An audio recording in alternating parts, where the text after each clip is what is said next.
I want to compare M4a to MP3 files to see which one actually sounds better. I understand this has already been determined and decided. M4a does sound better than MP3. The compression of M4a is better than MP3. That's fine. Theoretically, that's fine, but I want to actually hear it. So I recorded some samples, I exported some audio in a bunch of different formats at a bunch of different bit rates. Is that what it would be called? And we're going to listen to them. First up, here is a sample podcast I made. It is 20 seconds long, about 12 seconds of spoken word, and then 8 seconds of music. So let's go ahead and hear that lossless sample right now. Here is just a quick spoken word sample for this demo podcast so we can hear how the different encoding methods and formats impact spoken word. And now let's hear a little bit of music.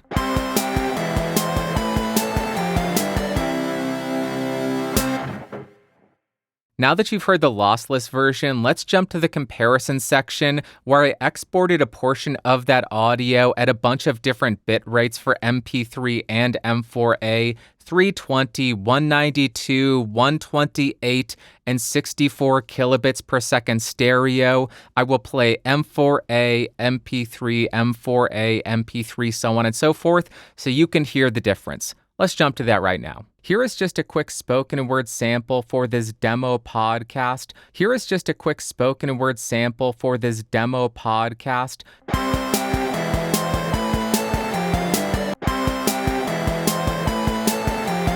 Here is just a quick spoken word sample for this demo podcast. Here is just a quick spoken word sample for this demo podcast.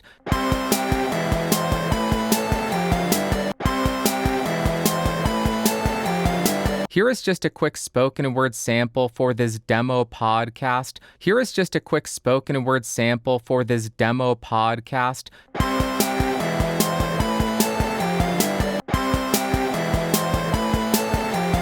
Here is just a quick spoken word sample for this demo podcast. Here is just a quick spoken word sample for this demo podcast.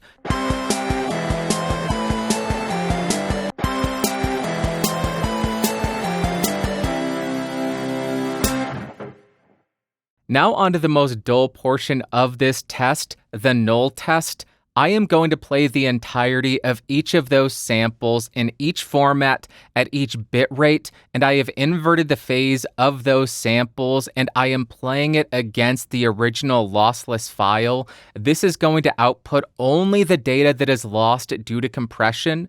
This is going to take a while, so if you want to skip this incredibly dull, or should I say null, area, I will have a timestamp. I should be flogged for that. I'm not Tom Buck. I can't pull it off. I will have a timestamp so you can skip ahead.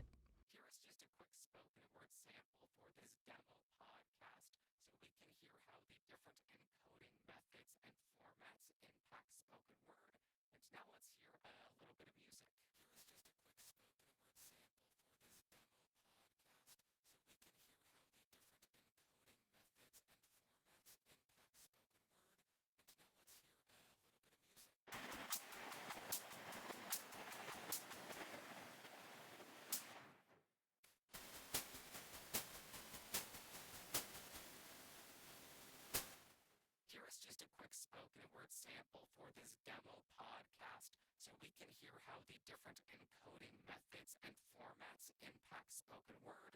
And now let's hear a little bit of music.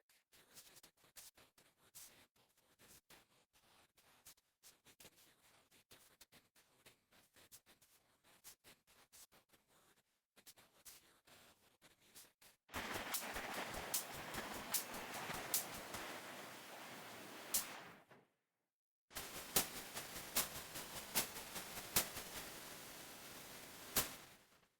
Here is just a quick spoken word sample for this demo podcast so we can hear how the different encoding methods and formats impact spoken word. And now let's hear a little bit of music. Here is just a quick spoken word sample for this demo podcast so we can hear how the different encoding methods and formats impact spoken word. And now let's hear a little bit of music.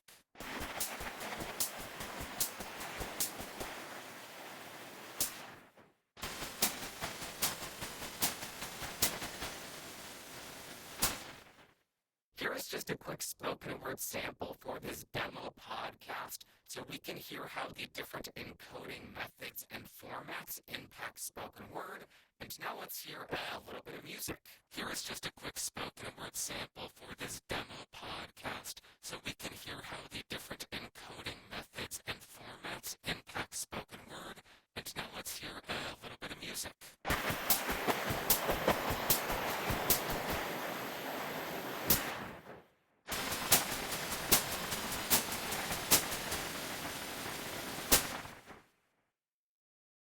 Before I share my thoughts on the findings of this brief test, I want to share some anecdotal information. I used to release this podcast as an M4a file, and when I did that, I would encode it at 128 kilobits per second stereo, but when I wanted to embed or burn in ID3 tags to my audio file, I couldn't do that with M4a, so I had to switch over to MP3. In order to get the same audio quality, at least to my ears, I had to bump up the encoding from 128 to 160 kilobits per second to avoid any kind of really lossy artifacts. So I had to increase the encoding with MP3 to get the same audio quality that I was getting out of M4a. With that being said, let's jump to what I heard with this test. And with M4a compression, I heard us losing information across the entire frequency range, but it seemed to be kind of sporadic. It wasn't easy to pinpoint exactly what was going to be lost. With MP3, though, it seemed to be a lot more consistent across the entire frequency range, especially in the higher frequencies. However, with M4a, I did notice a roll-off in the high frequencies once we started getting down to 192 kilobits per second. At that bit rate, I think we were rolling off above 18 kilohertz. At 128 kilobits per second, we were down to maybe 16, 17 kilohertz. And then when we jumped down to 64 kilobits per second, which is terrible, we were down to maybe 13 kilohertz. But I do want to point out that forced the audio file's sample rate to jump down to 32 kilohertz as opposed to 48 kilohertz. So it's no surprise that we got that roll-off.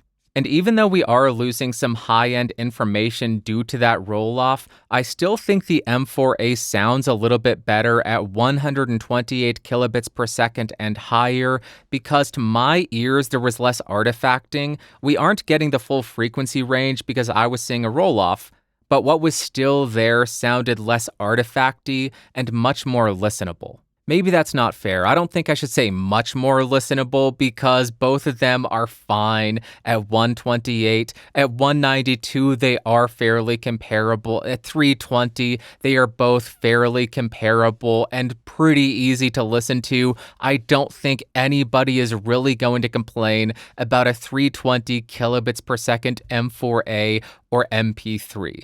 But then we get to the file size of these formats, and I read that M4a ought to be smaller, but I found that in every single bit rate, it was larger.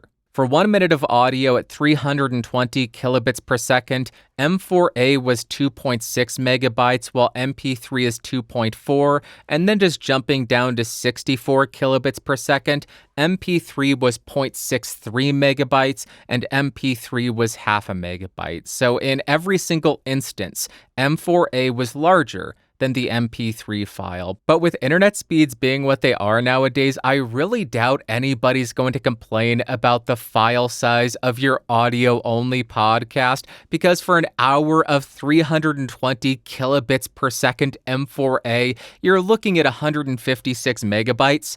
That's not a lot of information given bandwidth and speed nowadays, but I had to include the information even though I think it is irrelevant, just for the sake of being complete and just to quench my thirst for knowledge. Just so I know that M4a is technically larger if you export at the same bit rate, but if you can export at a lower bit rate for M4a, yes, you would be getting smaller file sizes with a similar audio quality to MP3. Quick tangent here. When I was exporting all of these files, I learned that I'm able to export something called a lossless M4a file, and that is super duper exciting to me because all of the high quality audio that I have uploaded to Podcastage over the last couple of years has been exported at 320 kilobits per second M4a.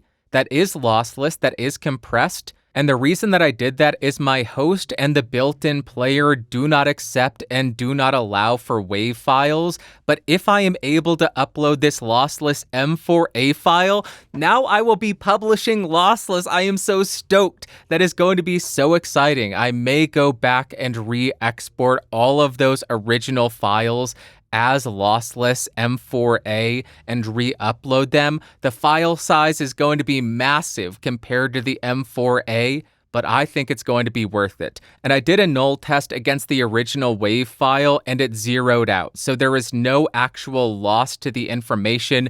It is actually lossless. The file size just says M4a, and as long as my host doesn't freak out, you're getting lossless, baby.